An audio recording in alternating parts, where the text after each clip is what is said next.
Welcome to ANA news. ప్రస్తుత ఆధునిక యుగంలో ప్రతి మనిషి యాంత్రికతకు అలవాటు పడిపోయారు. నేటి ఆధునిక కాలంలో ప్రతి ఇంటికి ఒక కారు, ప్రతి మనిషికి ఒక బైక్ తప్పనిసరిగా మారిపోయాయి. ఎక్కడికి వెళ్ళినా మనిషి నడకను తప్పించి వీటినే ఆశ్రయించాల్సిన పరిస్థితి ఏర్పడుతుంది. దీంతో మనిషి నడిచే అలవాటును, శారీరక శ్రమను క్రమంగా మర్చిపోతున్నారు. ఇక ఉదయం జాగింగ్ పేరుతో చేసిన ఏది అయినా అది ఏ అరగంటకు 40 నిమిషాలకో పరిమితం అవుతుంది తప్ప దినచర్యలో మాత్రం భాగం కావడం లేదు. అటువంటిది ఒకటి కాదు, రెండు కాదు, ఏకంగా 1100 కిలోమీటర్లు 20 రోజుల్లో సగటున రోజుకి 60 కిలోమీటర్ల నడక అంటే ఇక మామూలు విషయం కాదు. వినడానికి ఇది ఆశ్చర్యంగా ఉన్నా అయ్యప్ప భక్తులు మాత్రం నిజమని నిరూపిస్తున్నారు. ఆ అయ్యప్ప భక్తుల పాదయాత్రపై మా ఏఎన్ఏ ప్రత్యేక కథనం. నారాయణపేట జిల్లా మక్తల్ సన్నిధానానికి చెందిన అయ్యప్ప భక్తులైన రాజు గురుస్వామి ఆధ్వర్యంలో దాదాపుగా 22 ఏళ్లుగా నిరాటంకంగా శబరికి పాదయాత్ర కొనసాగిస్తున్నారు ఇక్కడి అయ్యప్ప దీక్షాదారులు. ఉదయం 3 గంటలకు మొదలుకొని స్నానాధికాలు, పూజా కార్యక్రమాలు ముగించుకున్న నడక మొదలు పెడితే ఇక మధ్యాహ్నం 1 గంట వరకు ఈ నడకను కొనసాగించి భోజనానంతరం కాసేపు విశ్రాంతి తీసుకొని మళ్ళీ పాదయాత్ర మొదలు పెడితే సాయంత్రం 7 గంటల వరకు ఈ నడక కొనసాగుతోంది. ఇలా దాదాపుగా 20 రోజుల పాదయాత్ర చేసి శబరి సన్నిధానానికి చేరుకుంటున్నారు. 22 సంవత్సరాల క్రితం ఒక్కరితో మొదలైన పాదయాత్ర నేడు 30 మందికి చేరుకుంది. ఇక ఇందులో మొదటిసారి వేసిన కన్యస్వామి మొదలుకొని 22వ పాదం స్వామి వరకు ఈ యాత్రలో ఉన్నారు.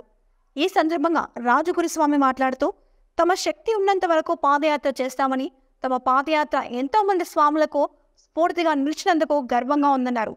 ఇదంతా అయ్యప్ప స్వామి కృపాకటాక్షాల వల్లేనని తెలిపారు. ఏది ఏమైనప్పటికీ కూడాను 15 నిమిషాలు నడిస్తేనే అలసట వస్తుందని భావించే ఈ కాలంలో ఏకంగా రోజుకి 60 కిలోమీటర్లు నడవడం అనేది గొప్ప విషయం అని చెప్పవచ్చు.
శ్రీ స్వామి అఖిల భారత అయ్యప్ప దీక్ష ప్రచార సమితి మక్తాల్ శాఖ, నారాయణపేట జిల్లా, అశోక్ గౌడ్, అనిల్ గురుస్వామి ఆధ్వర్యంలో శబరిమల 20వసారి పాదయాత్ర స్వామి బయలుదేరుతున్నాం స్వామి.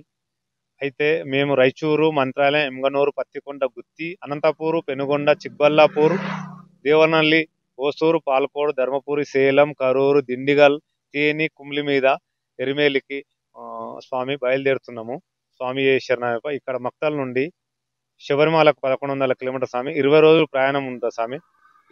ఈ ఉదయం మార్నింగ్ 4 గంటలకు లేచి స్నానం చేసి పూజ చేసుకొని ఉదయం 10:30 వరకు నడిచి, మళ్ళీ 10:30 నుంచి మధ్యాహ్నం 3 గంటల వరకు రెస్ట్ చేసి, మధ్యాహ్నం 3 నుంచి 7:30 వరకు నడిచి, మళ్ళీ యథావిధిగా పూజ చేసుకొని, మళ్ళీ అల్పారం చేసుకొని స్వామి పండుకొని, మళ్ళీ ఉదయం యథావిధి టైం స్వామి. డైలీ 50 నుంచి 60 కిలోమీటర్ స్వామి టార్గెట్. స్వామి శరణమయ్యప్ప.